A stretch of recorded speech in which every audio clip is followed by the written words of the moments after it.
Welcome to this news event sponsored by the Bulletin of the Atomic Scientists. You will hear from the Bulletin's president and CEO, 3 members of the Bulletin's Science and Security Board, and a panel of global leaders who endorsed the report: President Johnson Sirleaf, Governor Hidehiko Yazaki, and Governor Jerry Brown. Then we will open the floor for questions from the media. The Q&A period will be for reporters only. If you wish to ask a question, use the raise your hand function and your line will be unmuted when it's your turn to ask a question. We would now like to introduce Dr. Rachel Bronson, President and CEO, Bulletin of the Atomic Scientists. Good morning. I'm Rachel Bronson, President and CEO of the Bulletin of the Atomic Scientists. Welcome to today's news event. I would like to thank the Harris School of Public Policy at the University of Chicago for its ongoing partnership and for serving as the Bulletin's host institution. We are here this morning to update you on the 2021 time on the Doomsday Clock. The Science and Security Board of the Bulletin of the Atomic Scientists sets the Doomsday Clock each year to answer 2 important questions. Is humanity safer or at greater risk this year compared to last year, and this year compared to the nearly 75 years we have been setting the symbolic clock? The time of the Doomsday Clock represents the judgment of leading science and security experts about the threat to human existence, with a focus on man-made threats of nuclear risk, climate change, and new disruptive technologies. We at the Bulletin believe that because humans created these threats, we can control them. But doing this is not easy, and it has never been so. It requires serious work and global engagement at all levels of society. Since its inception, the Bulletin's Doomsday Clock has been set closer and further away from midnight. In 2020, we set the clock the closest it has ever been, 100 seconds to midnight. It has been set as far away as 17 minutes to midnight at the end of the Cold War. The reasoning for why we set the time where we do can be found in our annual statement that we are releasing today, and that can be found on our website shortly at thebulletin.org. When the board set the clock last year at 100 seconds to midnight, we argued that we have seen influential leaders denigrate and discard the most effective methods for addressing complex threats, international agreements with strong verification regimes, in favor of their own narrow interests and domestic political gain. By undermining cooperative science and law-based approaches to managing the most urgent threats to humanity, these leaders have helped to create a situation that will, if unaddressed, lead to catastrophe sooner rather than later.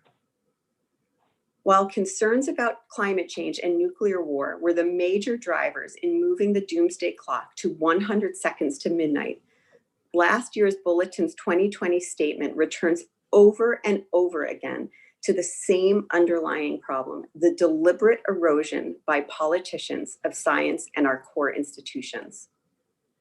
The statement anticipated the early denial in the US of the coronavirus pandemic threat and the early denials around the world, the downplaying and delaying of needed public health responses, and the vilifying of prominent scientists. It has been a disastrous succession of falling dominoes made possible by years of shredding science, mocking scientists and other experts, and catering to conspiracy theories instead of nurturing our previously most trusted institutions. In this year's statement, we recognize the following. We recognize that humanity continues to suffer as the COVID-19 pandemic spreads around the world. The pandemic revealed just how unprepared and unwilling countries and the international system are to handle global emergencies properly. In this time of genuine crisis, governments around the world too often abdicated responsibility, ignored scientific advice, did not cooperate to communicate effectively, and consequently failed to protect the health and welfare of their citizens. COVID-19 will not obliterate civilization, and we expect the disease to recede eventually.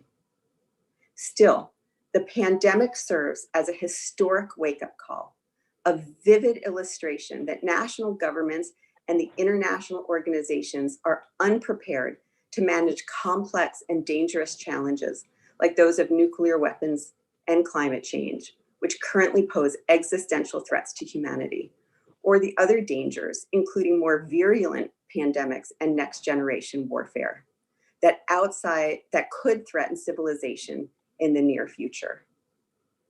It would be a privilege and an honor to move the hands of the doomsday clock away from midnight. Although there are important bright spots that we articulate very clearly in our report, bright spots that we hope will continue to extend and evolve and allow us to push it back next year at this time, the current situation does not warrant it. The doomsday clock continues to hover dangerously, reminding us about how much work is needed to push the hands of the clock away from midnight. Last year, I stated that as far as the bulletin and the doomsday clock are concerned, the world has entered into a realm of a 2-minute warning, a period when danger is high and the margin for error is low.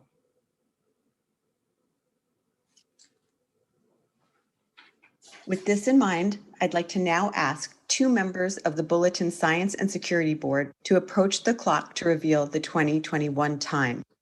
Dr. Robert Rosner is the chair of the Bulletin Science and Security Board and is the William E. Rather Distinguished Service Professor in the Departments of Astrophysics and Physics and the Harris School of Public Policy at the University of Chicago.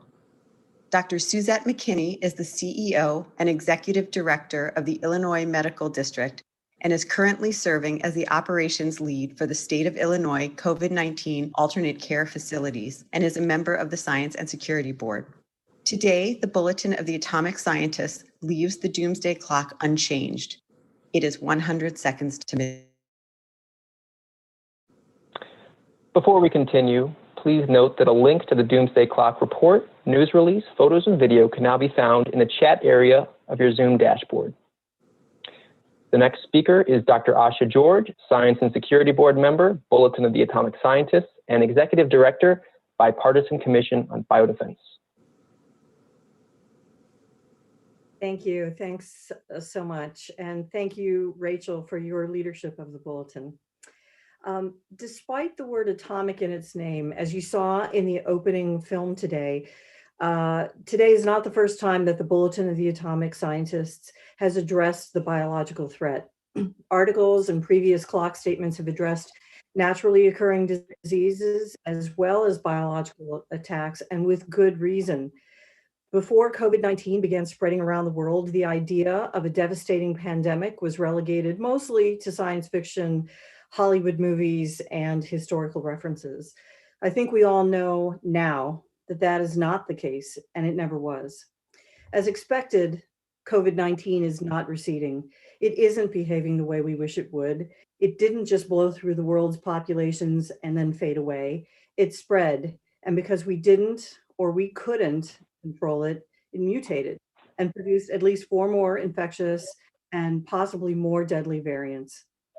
And as we continue to draw down on masks, wear out our public health workforce, our healthcare deliverers, and our first responders, and we wait for industry to manufacture and distribute vaccine, the threat of biological attack only increases. And it's increasing at the same rate, or even a greater rate possibly, than the rate at which technology, biotechnology, is advancing throughout the world. This disease has revealed our vulnerabilities in ways that none have before, not even pandemic influenza and the anthrax attacks of 2001. Taking this into account, we have the same opportunity that the founders of the Bulletin wanted for atomic scientists, to inform the public. By taking the impact of COVID-19 and other biological threats into account when setting the doomsday clock, we are working to ensure that the world is aware of the great possibilities and potentially devastating consequences of biological science and technology. As we can see with the current pandemic, Something as small as a viral mutation could push us closer to doomsday. A viral mutation that could occur in an instant. We must continue to take this threat seriously, even when COVID-19 is well behind us. In closing, I would just say that I am often asked how I compare dissimilar threats and how I dare to compare biological devastation with nuclear winter, with climate change, and so on. And this is how I answer. I dare, and the bulletin dares, to talk about the biological threat. Quite frankly, because more than 100 million people worldwide have become ill with this disease, and more than 2 million people have died from it. The pandemic has not yet ended. We have every responsibility and requirement to continue to bring this threat and to continue to highlight the potential benefits and horrible consequences of unrestrained biotechnology. I hope that we do more than just look at the clock and issue a few media reports and get on with our day. I hope that we take this information and we act to bring those hands back further and further and make the world a safer place. Thank you. Again, that was Dr. Asha George, Science and Security Board member, Bulletin of the Atomic Scientists, and Executive Director, Bipartisan Commission on Biodefense. Let's proceed to our next speaker, Dr. Susan Solomon, Science and Security Board member, Bulletin of the Atomic Scientists, and Lee and Geraldine Martin Professor of Environmental Studies at MIT. Thank you. It's a pleasure to have the chance to talk with you today regarding climate change issues in the Doomsday Clock. And I also will start with a few words about the pandemic. As COVID-19 hit in the first part of 2020, carbon dioxide emissions globally did drop by about 17% compared to last year, but then they've largely bounced back. And the full year change is only some 4 to 7% lower than last year. The emissions are expected to increase as the world emerges from the pandemic, unless we take very deliberate policy steps. We need to reduce fossil fuel use and the other greenhouse gases. And of course, disease-induced changes in emissions are nobody's idea of a desirable future, nor are they sustainable. So while this is bad news, there's also some good news. Renewable energy has been more resilient than fossil during the pandemic because once installed, renewable sources have nearly no operating source costs, and that shows how useful they can be in turbulent times like this. In the United States, coal has proven to be unable to compete with the low cost of natural gas and renewables, and coal is projected to provide less electricity than renewables this year for the first time. Globally, the demand for fossil power has declined while demand for renewables has risen.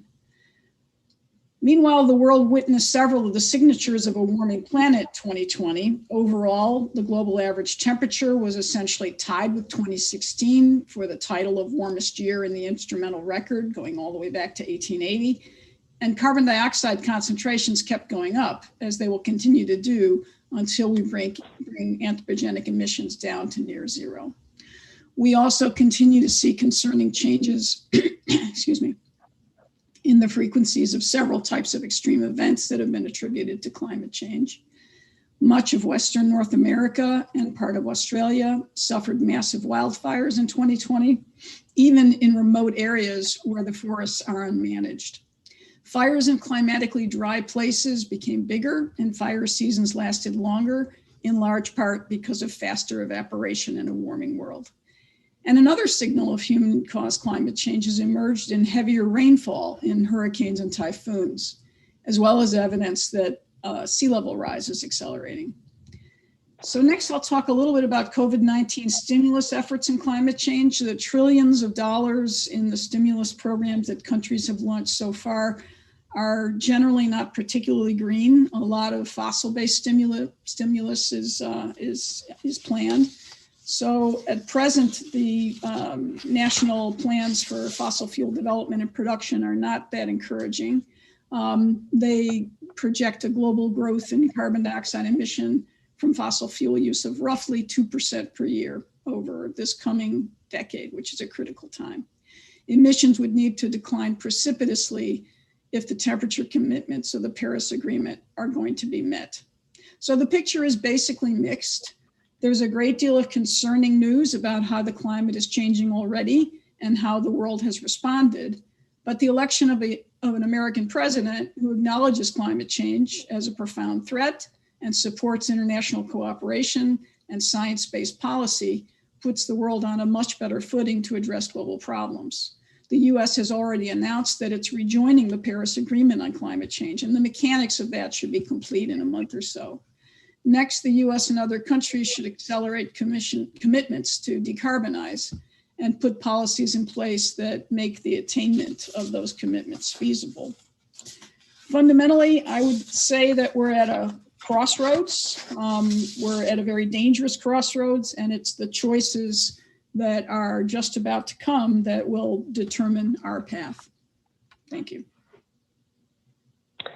Again, that was Dr. Susan Solomon, Science and Security Board member, Bulletin of the Atomic Scientists, and Lee and Geraldine Martin, Professor of Environmental Studies, MIT. Let's go to our next speaker, Dr. Steve Fetter, Science and Security Board member, Bulletin of the Atomic Scientists, and Professor of Public Policy at the University of Maryland. Thank you. The risks posed by nuclear weapons remain unacceptably high and increased in 2020. The United States is modernizing its entire nuclear arsenal at a cost of more than $1 trillion, which will allow it to maintain a large and alert force through nearly the end of this century. Russia also is modernizing its nuclear force, including the development of several new weapon systems in response to the deployment of US ballistic missile defenses. The US and Russia continue to deploy in peacetime nearly 1,000 nuclear weapons that can be launched in minutes. Both are developing or deploying intermediate range missiles that previously were banned. And Russia still maintains thousands of tactical nuclear weapons, raising the prospect that a conventional conflict could escalate to nuclear war. China is modernizing and expanding its nuclear force, and the United States, Russia, and China are racing to develop a new generation of hypersonic weapons. India, Pakistan, and North Korea continue the steady expansion of their nuclear forces. Several countries are developing delivery platforms that can carry either nuclear or conventional warheads, increasing the dangers of miscalculation during a crisis. Arms control and other diplomatic efforts to reduce risks stalled in 2020. These included unrealistic US demands to Russia and China, coupled with threats to launch and win a new nuclear arms race, no progress in negotiations with North Korea, and a maximum pressure campaign against Iran that only served to accelerate its uranium enrichment.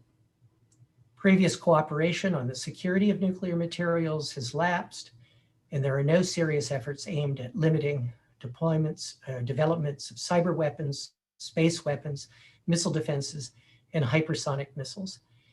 And if that were not enough reason for concern, the events at the US Capitol 3 weeks ago highlighted the danger of vesting in one person the sole authority to order the use of nuclear weapons, leading the Speaker of the House to take the remarkable step of contacting the chairman of the Joint Chiefs to ensure that an unhinged president could not start a nuclear war. At the same time, there are indications that significant progress in reducing nuclear risks is possible in 2021. The United States and Russia just announced their intention to extend for 5 years the New START Treaty and to explore discussions on a range of arms control and security issues. President Biden has indicated his desire to rejoin the Joint Comprehensive Plan of Action, and Iranian President Rouhani has indicated his willingness to return to full compliance and exchange. The upcoming review of the Non-Proliferation Treaty, which was postponed due to the pandemic, will give the Biden administration and the other nuclear weapon states an opportunity to demonstrate their commitment to reduced reliance on nuclear weapons. One way to do this is to commit to no first use. There are indications the US may do so. As Vice President Biden said there was no scenario in which the first use of nuclear weapons by the United States would make sense. And his campaign stated that the sole purpose of the US nuclear arsenal should be to deter nuclear attack. We hope President Biden will take this important step. Thank you. Again, that was Dr. Steve Fetter, Science and Security Board member, Bulletin of the Atomic Scientists, and Professor of Public Policy, University of Maryland. Let's go to our next speaker, Ellen Johnson-Sirleaf, co-chair, the World Health Organization Independent Panel for Pandemic Preparedness and Response, Nobel Peace Prize recipient, former president of Liberia, and member of the Elders. Thank you. Excellencies, chair officers, and members of the Bulletin of the Atomic Scientists, ladies and gentlemen.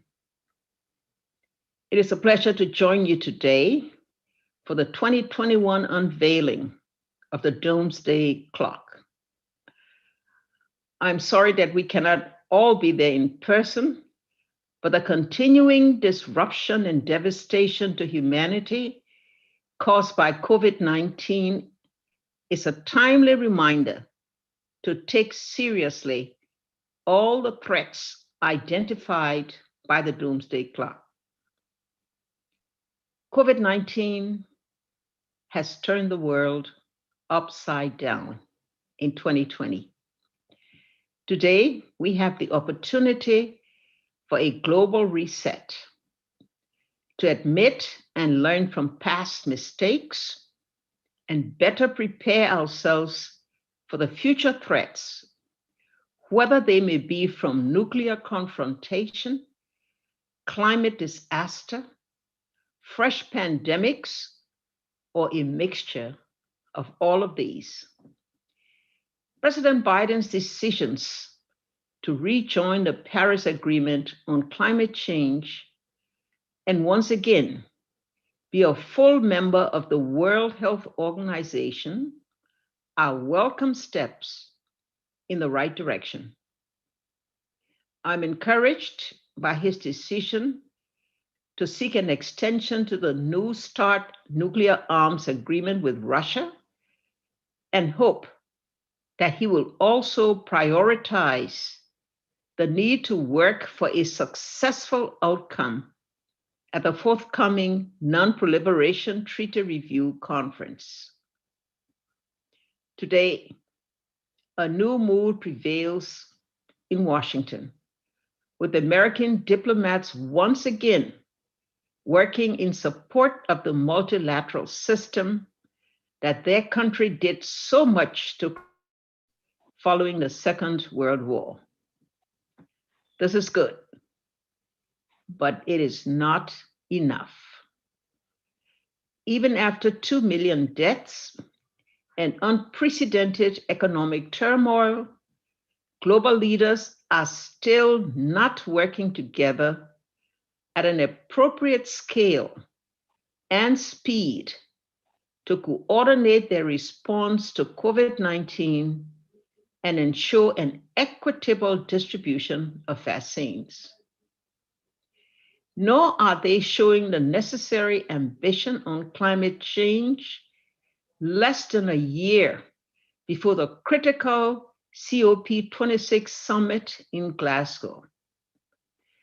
And the scale of activity, or rather inactivity, on nuclear arms control and disarmament negotiations could lead one to assume the problem has long been resolved rather than facing its worst crisis since the height of the Cold War. That being said, the entry into force last week of the Treaty on the Prohibition of Nuclear Weapons underlines the fact that the majority of countries around the world support a comprehensive ban on all nuclear weapons. The nuclear-armed states must recognize that their global credibility will be seriously undermined so long as they fail to make tangible progress towards disarmament or nuclear threat reduction. Failure to recognize this reality threatens progress and undermines the existing non-proliferation and disarmament architecture. As the pandemic has made clear, we can only survive and thrive if we work together. Inevitably, today's crisis takes me back to 2014 when I was serving as president of Liberia and the Ebola outbreak in West Africa reached its peak. At that time, the world responded with mass mobilization, and thanks to the efforts of neighboring countries, the UN, the WHO, and the United States, we were able to stop the spread of Ebola before it became a global pandemic. We can only speculate where the world would be if similar global resolve and solidarity had not been shown 12 months ago. But anger at past missteps must now be channeled into a fierce determination to build a better world in 2021, fostering a new spirit of multilateral cooperation that is aligned with the UN Charter, the Universal Declaration of Human Rights, and the Sustainable Development Goals. 1 year ago, my fellow elders, Mary Robinson and Ban Ki-moon, moved the hands of the Doomsday clock to 100 seconds to midnight. Today, these hands are still. But that doesn't mean the existential threat we have faced remain immobile. What we have all endured over the past year shows that we cannot afford to waste any more time. Future generations will neither understand nor forgive further inaction in the face of such grave threats. Thank you. Again, that was Ellen Johnson-Sirleaf, co-chair, World Health Organization Independent Panel for Pandemic Preparedness and Response, Nobel Peace Prize recipient of Liberia, and member of the Elders. Let's go to our second to last speaker, Hidehiko Yuzaki, Governor of Hiroshima Prefecture, Japan, who joins us by pre-recorded video because of the early hours right now in Japan. Good morning, ladies and gentlemen. I'm Hidehiko Yuzaki, Governor of Hiroshima Prefecture. It's my great pleasure to have this opportunity to deliver a few words to you all today. On this occasion, I'd like to express my deep respect to President Rachel Branson, member of the Bulletin of Atomic Scientists, and all the distinguished guests at this event for their efforts to cultivate the minds of people through this publication. The bulletin indeed plays an important strategic role in illustrating grave scientific and technological matters that threaten human society, including the challenges of nuclear and other weapons of mass destruction, as well as global climate change. Despite nuclear abolition being the long-awaited wish of all A-bomb survivors, there is still more than 13,000 nuclear weapons in the world, with nuclear states continuing to modernize their nuclear forces. Moreover, nuclear disarmament continues to stagnate, further exacerbating global tensions. This is evident through the lapse of the Intermediate Range Nuclear Forces Treaty, the United States' unilateral withdrawal from the Iran nuclear deal, and Iran suspending its cooperation in several JCPOA requirements.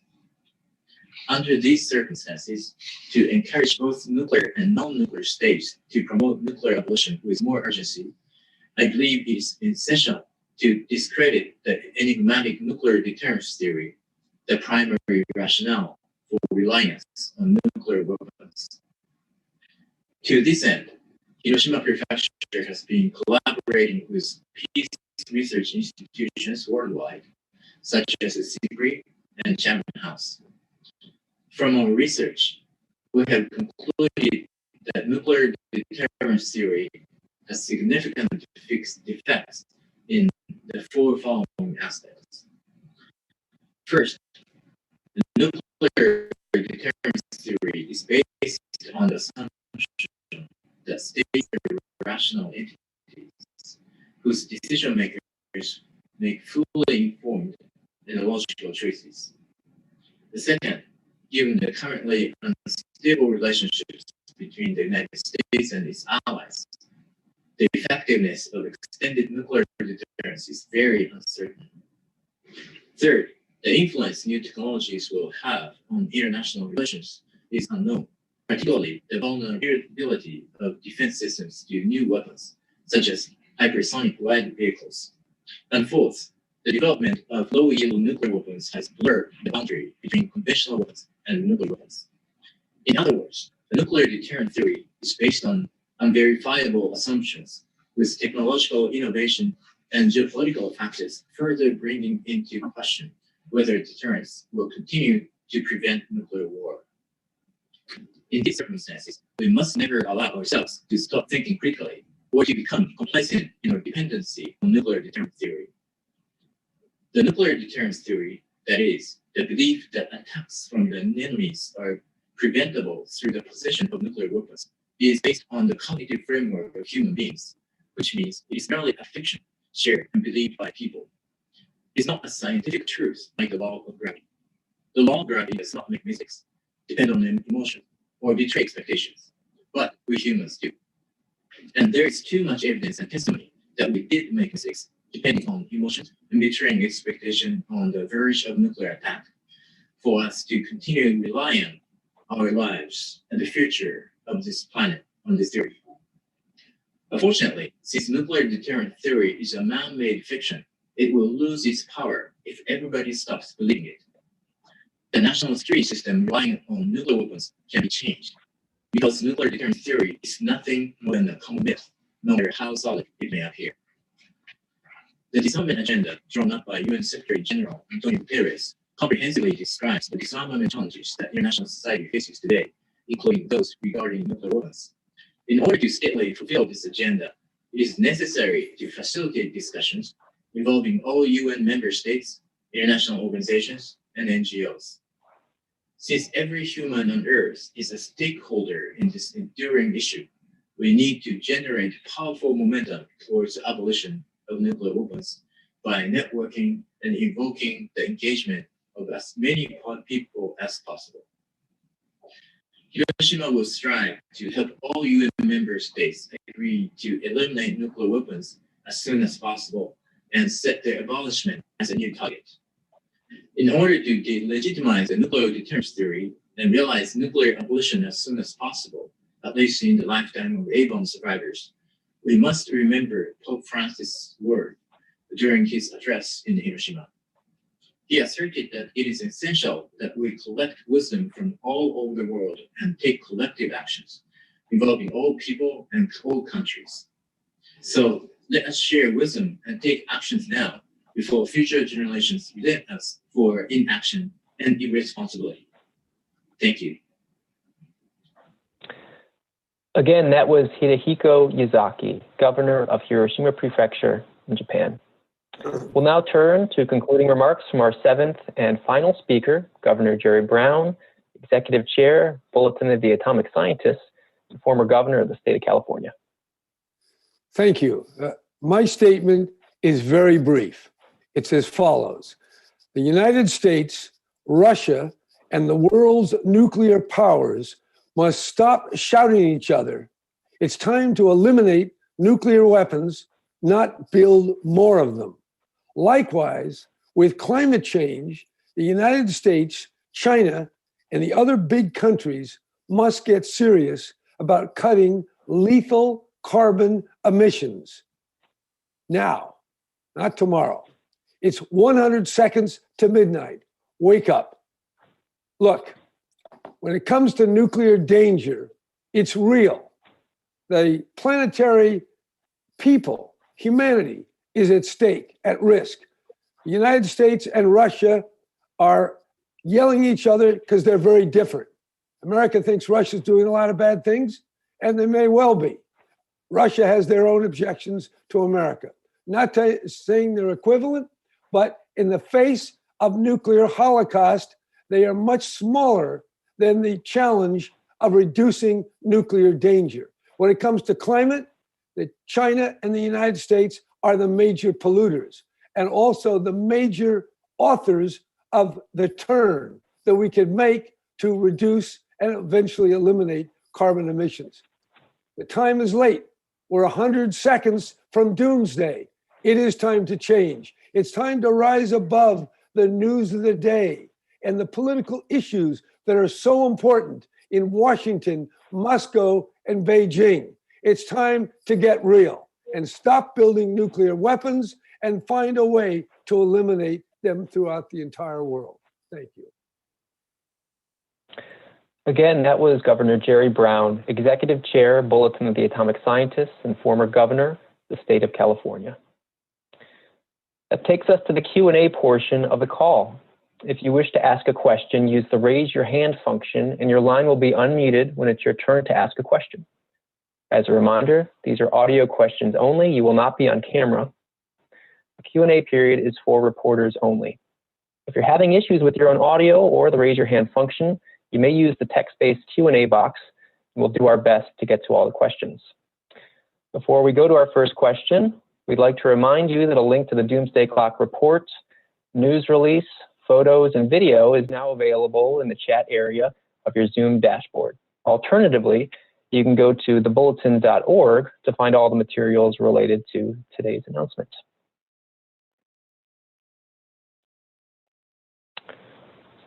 Okay. Our first question comes from Michael Del Castillo, Forbes. Hi, yeah, thank you for the chance to ask my question. I'm curious and it's an open question to everybody.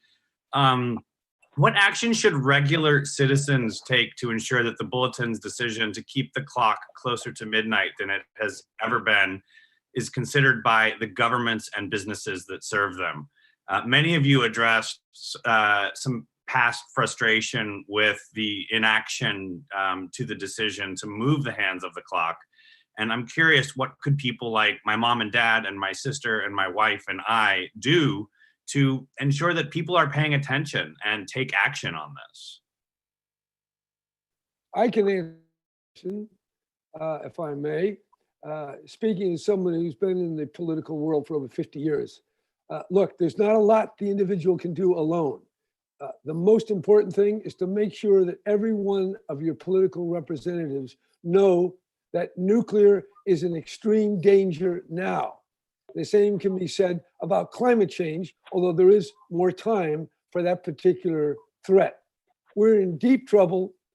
The average person only knows what's in the news. The news systematically understates or conceals the nuclear danger we're now in. We get more news about climate, but not enough to cause action. So there's the dilemma. The politicians are asleep. The people are unable to make decisions on their own other than to influence whatever politicians they encounter.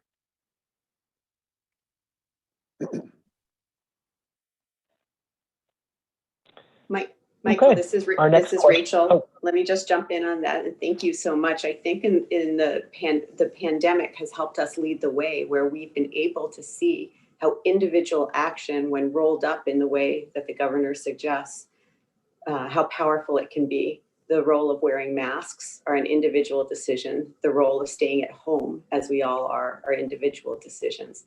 That individual decisions, when aggregated, can make a huge and powerful difference to keeping political intention on key issues. Climate and nuclear have their own ways of responding, and the climate community has done a better job of finding ways that individuals can take action. And we do see a bright spot around the world of young leaders taking up climate action to keep the pressure on individual leaders. It's harder on nuclear issues, but as the governor said, asking representatives regularly can make a big difference. But we've also seen the power of the ban treaty, the Treaty on Prevention of Nuclear Weapons, that has forced leaders around the world to take up these issues. How we roll that up into action becomes the key question. But I think there are examples on all three of these issues that individual action, when aggregated, can make a powerful difference. So we're really appreciative of that question. Great. Before we go to our next question, we want to remind reporters on the line that if they wish to ask a question, to use the raise your hand function. Good to get your question in while we have all of our speakers together at once. And just as a reminder, the Q&A period is for reporters only. And if you're having any issues with your audio or the raise your hand function, you may use the text-based Q&A box, and we'll do our best to get to all the questions. So our next question comes from Molly McHugh at Great Power.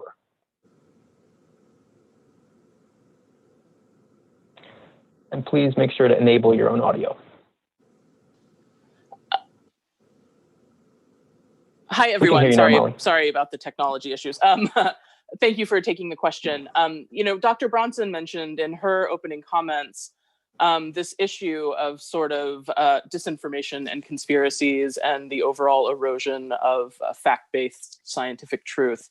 But I didn't really see this reflected in the other issues that were raised. And I wonder, when you're looking at the overall analysis and calculation of the doomsday clock writ large, how much this is becoming a factor in how we evaluate the threats that are presented against us as societies, as nations, and as a collective species, when we see how much the tools and tactics of disinformation, of radicalization, of building extremist cultures and mindsets is finding a real home across technology-based platforms on the internet.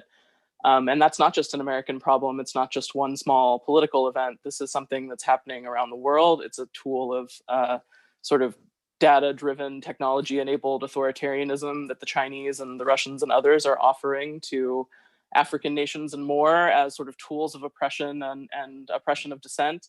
And I wonder if this is something that you're considering when you look holistically at the threats that we face as a species, our ability to determine what are the threats against us if we can't see and evaluate truth in the same way anymore. Thank you very much. Thank you, Molly. I might turn this over. Susan and Asha, would you like to talk about how misinformation and disinformation are used in the climate space and the public health space? And Madam President, I wonder whether you could talk a bit about the challenges at the leadership level of social media and what that means in terms of the information flow and the different challenges for leadership. Susan or Asha, could I start with you? Sure, I'll start. I think we can all see, we're all very familiar with what happened here in the United States with misinformation and disinformation about the disease, about what to do to protect yourself from the disease, about the potential treatments for the disease, and so forth. I think you're absolutely right. When you have this maelstrom of misinformation and disinformation, it does make it incredibly hard to accurately evaluate the risk that you're talking about, certainly in the biological space and in the public health space. But that doesn't mean that it is an impossible thing to do. It just means that you really have to take that extra step to evaluate the information that you do have that is coming at you. Make sure that it's valid, make sure that it's reliable, and then utilize that information to determine the risk. That's one thing I would say. The other thing I would say too is that this is where we're at. Knowing this, and knowing that it's threat agnostic, we need to start taking some action and some forward action to address disinformation and misinformation. We have to figure out a way to identify it more quickly so that all of the information coming at people is not evaluated as exactly the same thing as all truth or all falsehood. Susan, do you have thoughts on the climate space? The climate scientists in many ways were canaries in the coal mine on this one. Yeah. One of the real difficulties communicating climate change to people in a disinformation world is that climate change causes different impacts in different parts of the world. So one place may be suffering from increased drought, where another place is suffering from increased heavy rainfall. But I actually think people are starting to get that now.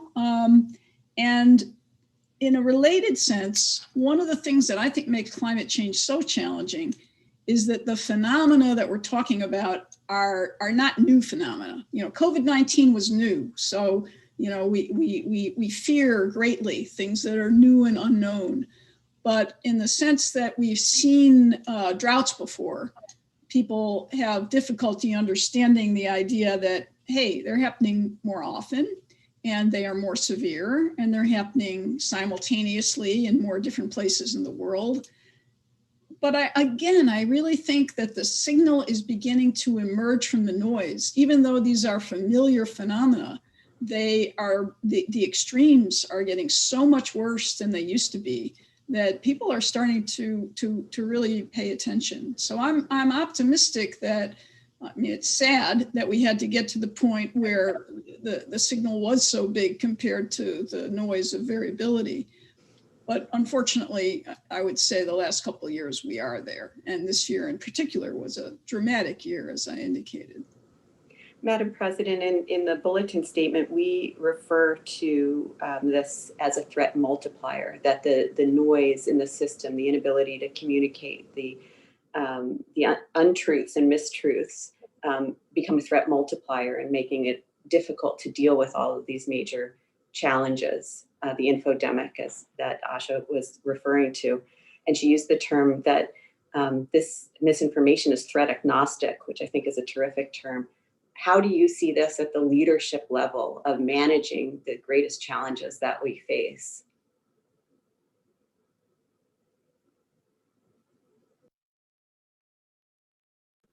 Oh, Madam President, you're on mute.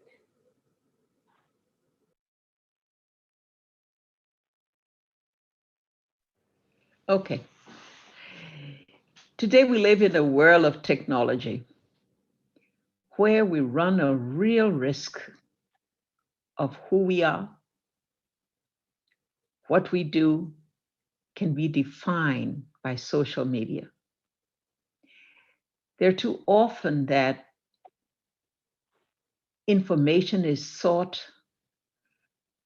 from sources that are not evidence-based, that are not justified by data, and that puts a leader in a difficult position of trying to ensure that truths prevail, that policies are not affected by information that is based, about information that gets carried by the media, gets carried by entities, is repeated sometimes, and repeated so many times that it's perceived to be facts. And so one, as a leader, one is always mindful of ensuring good communication with the people. That one, on a regular basis, find a way to tell the truth. And in pandemics, you could be having a dangerous situation where false information, misinformation, misunderstood information becomes a topic of discussion and thereby destroy the confidence of the public in the leader and in the different measures that are being taken to address a pandemic or to solve a particular problem. We cannot perhaps go too far in regulating the media, because that would mean undermining information which is necessary for every society. But we must find a way, and each leader must find a way in his own environment, is how we can ensure that we tell the truth, we challenge where untruths are being spread that will create problems in carrying out our development goals. It's a real problem, and today I'm listening at things that are happening in the UK about disinformation and what measure they will be taken to ensure that we do require that those that are going to carry information has a responsibility to ensure that that information is the truth.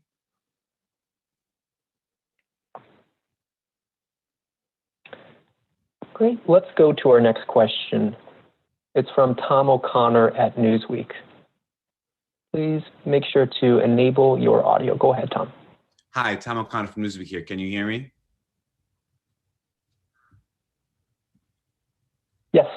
Oh, brilliant. Okay. My question, thank you very much for having me first. My question is, over the past year, because of the role it's played in retreating from climate agreements, nuclear treaties, JCPOA, and walking away from New START, INF, also the approach it's had to the WHO, of course, throughout the pandemic and current state of the pandemic it's in right now. Would you say the US has played a unique role, perhaps the most influential one, in pushing the clock to 100 seconds in the first place, and now, of course, keeping it at 100 seconds?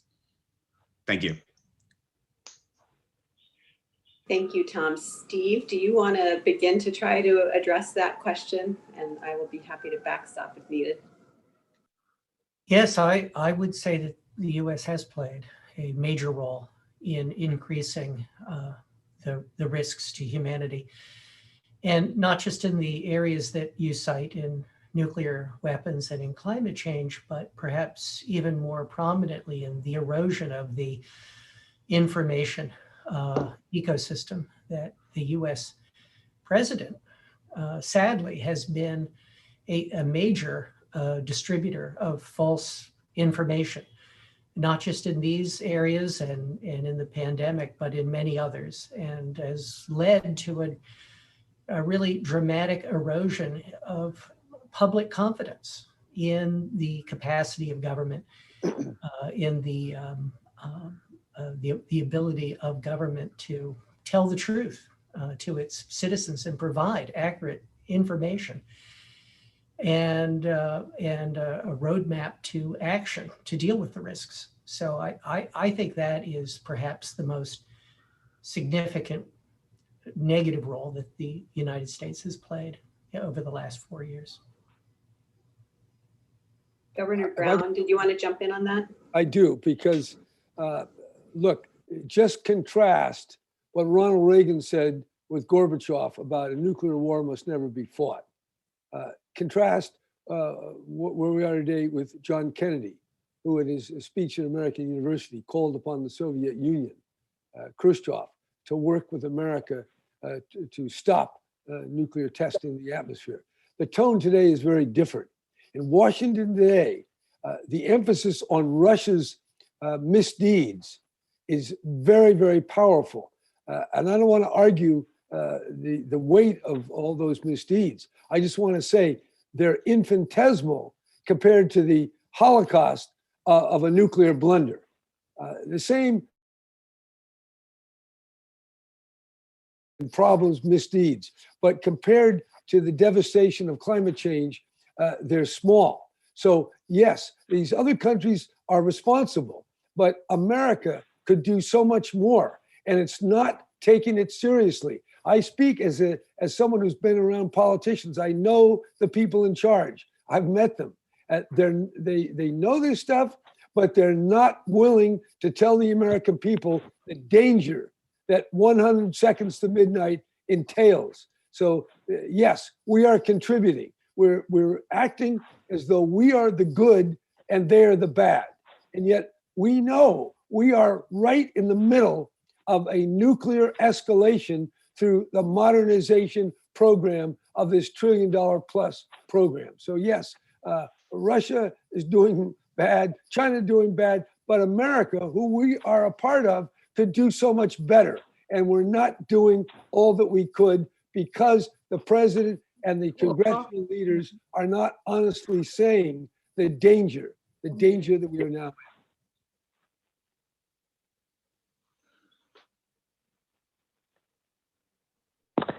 Excellent. Well, we're running short on time. I think we have time for one final question, and we'll take one out of the Q&A box. This one is from Maria Kramer at the New York Times. She writes, can you explain your methodology? How much time do you spend together discussing what the biggest threats to humanity are, and what data do you look at? Thank you. Maybe I'll take that last question. Maria, thank you for your question. The Science and Security Board comes together twice a year to look through their statements from the past years and to assess what challenges stand before us. Throughout the year, they're preparing briefing papers and are engaged with how we want to present the threats and what the judgment is of how safe or at risk humanity is this year compared to last year and this year compared to the 75 years that we asked that question. So they come together twice a year. They decide the time in November at a November meeting in Chicago. Between November and today, they're in active conversations about their decision, whether it has changed given the events that we're seeing, how they want to position it for the report in the final report we released today. So as you can see in front of you today is select members of our Science and Security Board who are working on their particular issues every single day, and they come together twice a year. And the bulletin is publishing on these issues multiple times a day. So the challenge we set before them is incredibly difficult. And what we're asking them is to strip through the nuance and come up with a very blunt answer to the question, is humanity safer or at greater risk this year compared to last year? And how does that fit into the nearly 75 years we've been talking about this? And so they assess their data, they assess what they worked on to come up with a collective judgment. In many ways, very much putting together apples and oranges. And I think you'll see from some of them, it is not easy to do that. But at the end, it's answering a very simple question, and to take everything they do to put it together to say, should we move the hands back, forward, or stay the same? That is humanity at greater risk, less risk, or has it remained the same? And this year, at setting the clock at 100 seconds to midnight, the collective wisdom of our group is that it's a wildly dangerous time with some incredibly important bright spots. And so we will wait to see, with the hope that these bright spots can be expanded. And those are articulated in our report that's on our website. So that next year, as always, we hope to move the hands of the doomsday clock away from midnight.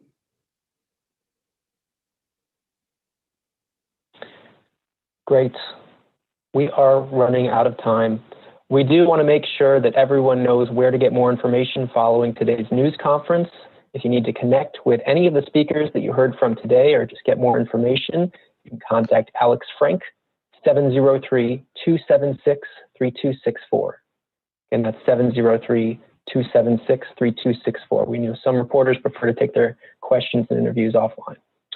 And as a reminder, a recording of this news event and the related media materials will be available online at thebulletin.org. We thank you all for joining this news event sponsored by the Bulletin of the Atomic Scientists. That concludes today's news event. Thank you.